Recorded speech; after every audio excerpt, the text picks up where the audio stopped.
It increases the patient's reluctance to think about the enemy. When thinking of him involves facing and intensifying a whole vague cloud of half-conscious guilt, this reluctance is increased tenfold. They hate every idea that suggests him, just as men in financial embarrassment hate the very sight of a passbook. In this state, your patient will not omit, but he will increasingly dislike his religious duties. He will think about them as little as he feels he decently can beforehand, and forget them as soon as possible when they are over. Now you will find him opening his arms to you and almost begging you to distract his purpose and benumb his heart. For he will dread nothing so much as effective contact with the enemy. The horror of the same old thing is one of the most valuable passions we have produced in the human heart. The human lives in time and experiences reality successively. To experience much of it, therefore, they must experience many different things.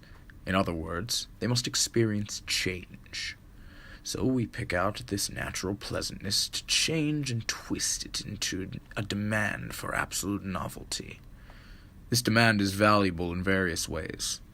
In the first place, it diminishes pleasure while increasing desire. The pleasure of novelty is by its very nature more subject than any other to the law of diminishing returns. We have trained them to think of the future as a promised land which favored heroes attain, not as something which everyone reaches at the rate of 60 minutes an hour. Keep them watching their own minds and trying to produce feelings thereby the action of their own wills. When they meant to ask him for charity, let them instead start trying to manufacture charitable feelings for themselves and not notice that this is what they are doing. Teach them to estimate the value of each prayer by the success in producing the desired feeling. You may even encourage him to attach great importance to the correction and improvement of his composite object. A vaguely devotional mood in which real concentration of will and intelligence have no part.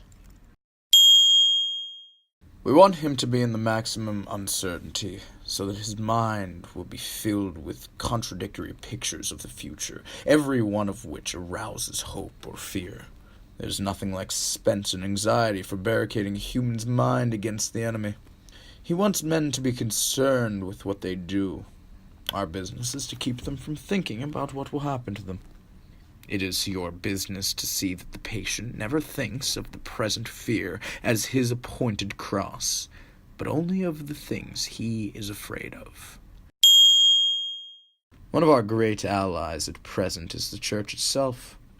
Work hard, then, on the disappointment, or the anticlimax, which is certainly coming to the patient during his first few weeks as a churchman. In every department of life, it marks a transition from dreaming aspiration to laborious doing. And there lies our opportunity. At bottom, he still believes he has run up a very favorable credit balance in the enemy's ledger by allowing himself to be converted. Keep him in that state of mind as long as you can. Men are not angered by mere misfortune, but by misfortune conceived as injury. And the sense of injury depends on the feeling that a legitimate claim has been denied. They anger him because he regards his time as his own and feels that it is being stolen.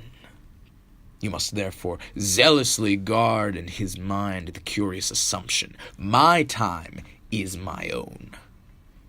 Let him have the feeling that he starts each day as the lawful possessor of 24 hours. Let him feel as a grievous tax that portion of this property which he has to make over to his employers, and as a generous donation the further portion which he allows to religious duties. We have taught men to say, my God, in a sense not really very different from my boots. And all the time the joke is that the word mine, in its fully possessive sense, cannot be uttered by a human being about anything.